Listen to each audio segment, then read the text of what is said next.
السلام علیکم ورحمۃ اللہ وبرکاتہ۔ کیسے ہیں آپ سب اسٹوڈنٹس؟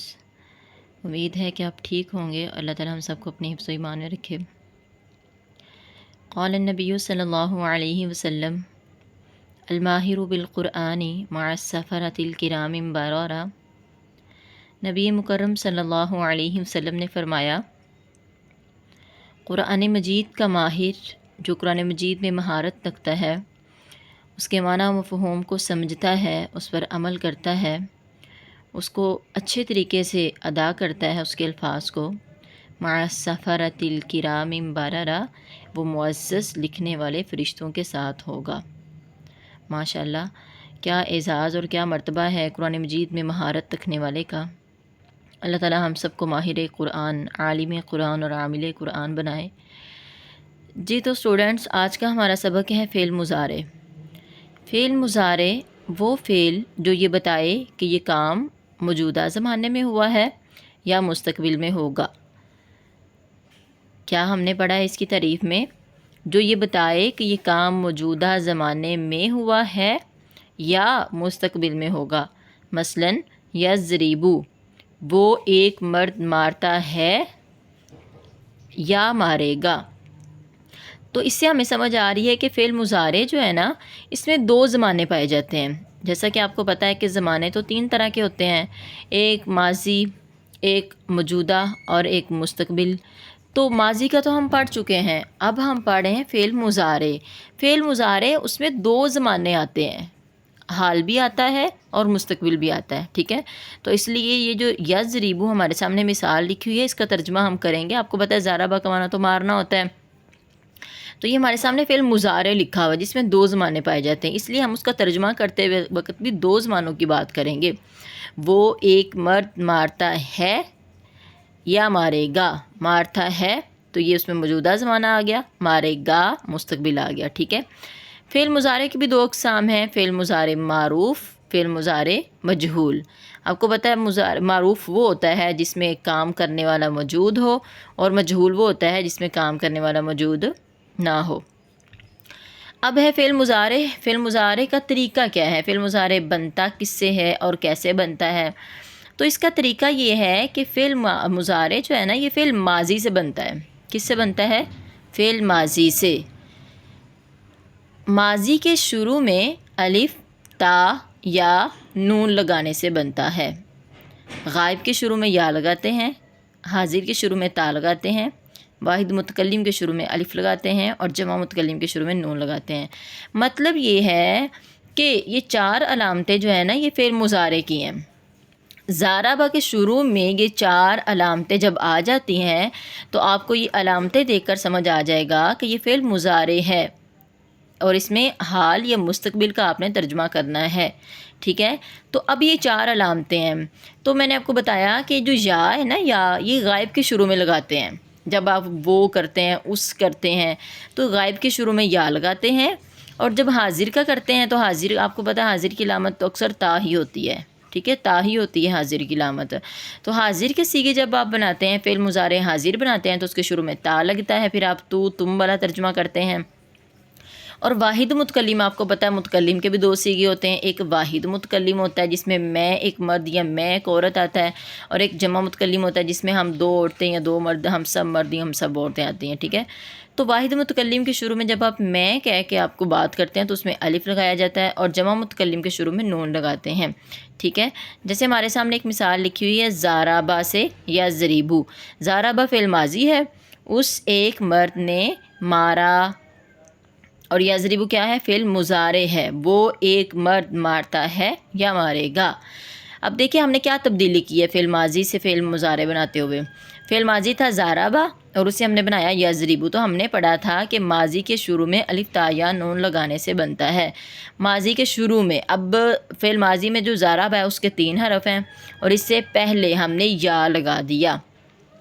جب ہم یا لگا دیں گے تو وہ جو فا کلمہ ہوتا ہے نا، آپ کو پتہ ہے جو اصلی والے 3 حرف ہوتے ہیں، جو روٹس ورڈز ہوتے ہیں، اس میں جو پہلا جو حرف ہوتا ہے اس کو فا کلمہ کہتے ہیں، اس کا نام ہے فا کلمہ۔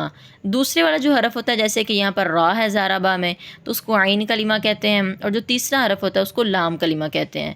تو جب ہم زاربا سے پہلے یعنی فعل ماضی سے پہلے علامت مضارع میں سے کوئی لگا دیتے ہیں، جیسے کہ ہم نے یہاں پر یا لگایا، تو پھر جو فا کلمہ ہوتا ہے نا فعل ماضی کا اس کو ساکن کاٹ دیں گے، تو اب یہ بنا یز۔ اور جو اس کا عین کلمہ ہوتا ہے نا فعل ماضی کا، اس کی علامت کوئی بھی آ سکتی ہے زبر زیر پیش میں سے، یہ ہم خود نہیں لگائیں گے، یہ پہلے ہی ڈیسائیڈ ہے کہ جو لفظ انہوں نے جو ہے نا جیسے فعل مضارع ان کا آتا ہے وہ ویسے ہی آنا ہے، یعنی عین کلمے کی حرکت جو ہے نا کوئی کنفرم نہیں ہے کہ یہی والی آتی ہے، ٹھیک ہے، تینوں قسم کی آ سکتی ہیں عین کلمے میں۔ جب آپ نے فعل ماضی سے فعل مضارع بنانا ہے تو فعل مضارع کا جو عین کلمہ ہے اس میں تینوں طرح کی حرکت آ سکتی ہے، اور جو اس کا آخری حرف ہوتا ہے نا لام کلمہ جیسے کہ با ہے، تو فعل مضارع بناتے وقت جو لام کلمہ ہوتا ہے نا اس کے اوپر ہمیشہ پیش آتی ہے، ٹھیک ہے۔ تو زاربا اس ایک مرد نے مارا، اس میں زمانہ ماضی پایا جا رہا ہے، اور یضربو وہ ایک مرد مارتا ہے یا مارے گا۔ اب یقیناً آپ کو تھوڑا فائدہ نظر آ رہا ہوگا کہ دیکھیں زاربا میں آپ نے ویسے ترجمہ کرنا ہے مارا، کھایا، پیا، سویا، جاگا، یعنی وہ ماضی میں کام کر چکا، اور مضارع میں کھاتا ہے یا کھائے گا، پیتا ہے یا پیے گا، مارتا ہے یا مارے گا، جاتا ہے یا جائے گا، ٹھیک ہے جی۔ تو جیسے میں نے آپ کو بتایا تھا کہ یا جو ہوتا ہے یہ غائب کے صیغوں کے شروع میں آتا ہے، اور اگر آپ نے حاضر کے صیغوں میں لگانا ہے تو وہ تا آئے گی فعل مضارع کی علامت، جیسے تضربو، تو پھر ہم تا کا حاضر کے صیغوں میں چلا جاتا ہے تو تم ترجمہ کرتے ہیں، تو تضربو کا ہے تو ایک مرد مارتا ہے یا مارے گا۔ اور جب آپ اس کے متکلم کے صیغے بنائیں گے تو میں نے آپ کو بتایا کہ واحد متکلم کے شروع میں الف لگتا ہے، اضربو، اضربو میں ایک مرد مارتا ہوں یا ماروں گا، نضربو ہم سب عورتیں یا مرد مارتے ہیں یا ماریں گے، ٹھیک ہے۔ تو اب ہم اس کی ایک دفعہ گردان بھی دیکھ لیتے ہیں، پوری غائب کے صیغوں کی گردان۔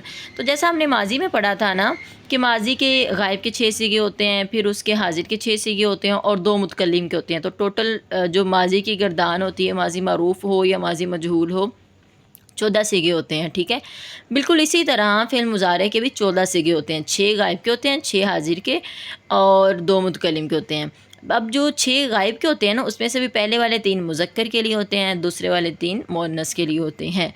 تو ہم کرتے ہیں یضربو، یضربو یہ ہمارا سب سے پہلا صیغہ ہے، جس میں جو 3 حرف ہیں ضاد را با وہ اس کے اصلی والے حرف ہیں، روٹس ورڈز ہیں، اور شروع میں ہم نے جو ہے نا وہ مضارع کا سائن لگا دیا، مضارع کی علامت یا لگا دی، اور یا جو ہوتا ہے وہ غائب کے لیے آتا ہے، وہ والا ترجمہ ہوتا ہے اس کا، وہ والا ہوتا ہے، اس والا ہوتا ہے، ٹھیک ہے۔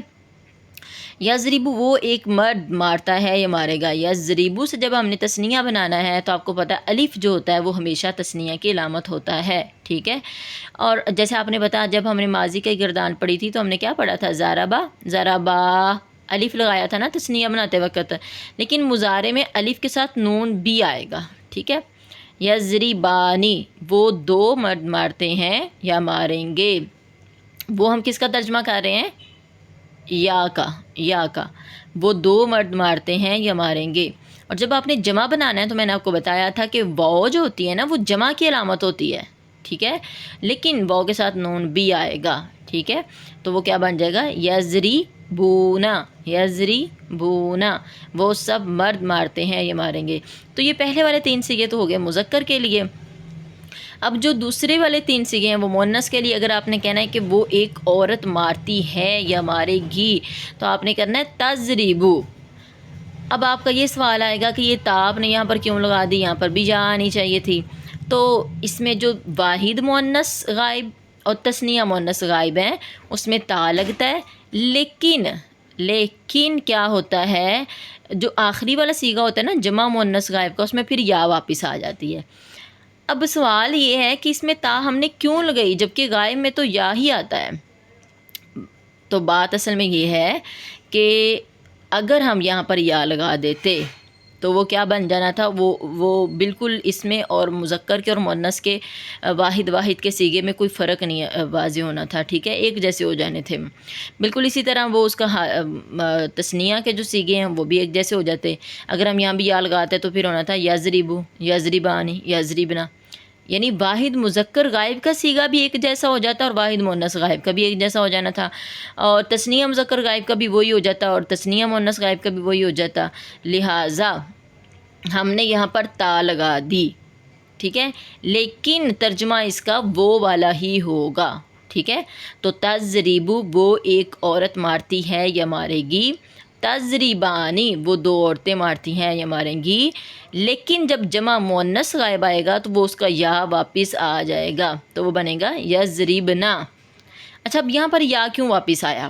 یہاں پر اصل میں یا اس لیے واپس آیا ہے کہ اس صیغے میں یضربنا جمع مؤنث غائب میں اور یضربونا جمع مذکر غائب میں بہت فرق ہے، ٹھیک ہے، کیونکہ اس میں واو نون آیا ہوا ہے یضربونا میں جمع مذکر غائب میں، اور جمع مؤنث غائب میں آخر میں نون آیا ہوا ہے، جسے نون نسواں بھی کہتے ہیں، نون حقیقی بھی کہتے ہیں۔ یہ ہمیشہ رہتا ہے، کبھی بھی گرتا نہیں ہے اور ہمیشہ ہی ایسے آتا ہے۔ آپ نے جیسے ماضی کے پڑھا ضربنا، اس میں بھی جو نون آیا ہوا ہے، ٹھیک ہے، ضربتن، تو جمع مؤنث غائب ہو یا جمع مؤنث حاضر ہو اور زمانہ کوئی بھی ہو، اس میں یہ جو نون ہوتا ہے نا، یہ نون آتا ہی آتا ہے۔ تو ان دونوں میں تو پہلے ہی کافی فرق تھا، لہٰذا وہ پھر ہم یا واپس لے آئے، یضربونا جمع مذکر غائب میں اور یضربنا جمع مؤنث غائب میں بہت فرق تھا، لہٰذا اس لیے ہم نے یضربنا میں یا واپس لے آئے، ہم نے اس تا کو ختم کر دیا، ٹھیک ہے۔ تو چاہے آپ نے اس کے شروع میں تا لگائی ہے واحد مؤنث غائب کے صیغے میں، لیکن ترجمہ ہم وہ والا ہی کریں گے، ٹھیک ہے۔ تو یضربو وہ ایک مرد مارتا ہے یا مارے گا، آپ کو کیسے سمجھ آئی کہ یہ ایک مرد کی بات ہو رہی ہے؟ سوال یہ ہے کہ آپ کو کیسے سمجھ آ رہی ہے کہ یضربو میں ایک مرد کی بات ہو رہی ہے؟ جواب آیا کسی کے ذہن میں؟ اصل میں ہمیں پتہ اس طرح چلا کہ اس میں کوئی اور علامت نہیں ہے، ٹھیک ہے، اس میں اصلی حرف ہے، صرف ضاد رابع اس کی اصلی حرف ہیں، اور جو یا لگئی ہے وہ تو مضارع کی علامت ہے، تو اس کے علاوہ کوئی اور علامت نہیں ہے نا۔ جو واحد کا صیغہ ہوتا ہے نا، اصل میں واحد مذکر کا جو صیغہ ہوتا ہے وہ اصلی حرفوں پر مشتمل ہوتا ہے، اس کے اندر کوئی اور علامت نہیں ہوتی۔ تو یہاں پر صرف فعل مضارع کی شروع میں علامت یا لگی ہوئی ہے، باقی اس کے اصلی حرف ہیں ضاد رابع، اس لیے ہمیں سمجھ آ رہی ہے کہ یہ ایک کی بات ہو رہی ہے، ایک مرد کی۔ پھر جب ہم نے اس کو تثنیہ بنایا تو الف نون آیا، پھر جب ہم نے اس کو جمع مذکر غائب بنایا تو واو نون آیا، پھر جب ہم نے اس کو واحد مؤنث غائب بنایا تو وہ تا آ گئی شروع میں، پھر جب ہم نے تثنیہ مؤنث غائب بنائی تو پھر شروع میں تا اور آخر میں الف نون آ گیا، پھر جب ہم نے جمع مؤنث غائب بنایا تو وہ آخر میں جو نون آتا ہے نا، یہ بالکل یہ جمع کی علامت ہے، جمع مؤنث کی، ٹھیک ہے۔ اب وہ شروع میں یا ہوگا تو آپ سمجھ جائیں گے کہ یہ غائب کی ہے، ٹھیک ہے۔ تو لہٰذا اب ہمیں سے یہ سمجھنے میں آسانی ہو گئی ہے، وہ ایک مرد مارتا ہے، ایک کی بات ہو رہی ہے تو واحد ہے، اور مذکر ہے تو مذکر، مرد ہے تو مذکر لگا دیا، اور وہ غائب ہے تو لہٰذا ہم نے غائب لگا دیا۔ یضربو واحد مذکر غائب ہے، یضربانی تثنیہ مذکر غائب ہے، یعنی دو مردوں کی بات ہو رہی ہے اور وہ غائب ہے، اور یضربون وہ سب مرد مارتے ہیں تو یہ جمع مذکر غائب ہے۔ پھر تضریبو وہ ایک عورت مارتی ہے تو یہ واحد مؤنث غائب ہے، تضریبانی تثنیہ مؤنث غائب ہے، یضربنا جمع مؤنث غائب ہے۔ تو اب آپ نے اس گردان کو، اس 6 صیغوں کے اچھی طرح ان کو رٹا لگا لینا ہے، کیونکہ اب آپ نے ایک ہی گردان صرف مضارع کی بھی یاد کرنی ہے، باقی ساری آپ کو خود ہی بنانی آ جائیں گی، کیونکہ ایک گردان جو ہوتی ہے وہ کسی بھی چیز کا وزن ہوتی ہے، ترازو ہوتا ہے، ٹھیک ہے۔ باقی سارے آپ نے بالکل اسی طرح سے یہ سیٹ کر لینے ہیں، جیسے آپ نے ماضی سے آپ نے تو صرف ضاربہ سے گردان یاد کی تھی، آپ نے غسل تارا کا فتح سے آپ نے خود ہی گردانیں بنا لی تھی، ٹھیک ہے۔ تو آپ نے اس کو بھی اچھی طرح رٹا لگانا ہے، یضربو یضربانی یضربون، تضریبو تضریبانی یضربنا، ٹھیک ہے جی۔ تو اگر آپ کو پھر بھی کچھ نہیں سمجھ آتی تو آپ مجھ سے پوچھ سکتے ہیں، کوشش کریں، محنت کریں، کیونکہ وَلَيْسَ لِلْإِنسَانِ إِلَّا مَا سَعَى، انسان کو وہی کچھ ملتا ہے جتنی وہ کوشش اور محنت کرتا ہے، ٹھیک ہے۔ اللہ تعالیٰ بندے کی محنت کے مطابق ہی اسے اجر دیتے ہیں، کیونکہ اللہ تعالیٰ کسی کی محنت کو ضائع نہیں کرتے۔ تو قرآن مجید میں محنت کرنا بھی بابرکت محنت ہے۔ اللہ تعالیٰ ہم سب کو ہمت اور توفیق عطا فرمائے کہ ہم اپنے اس منصوبے کو پایہ تکمیل تک پہنچا سکیں۔ السلام علیکم ورحمۃ اللہ وبرکاتہ۔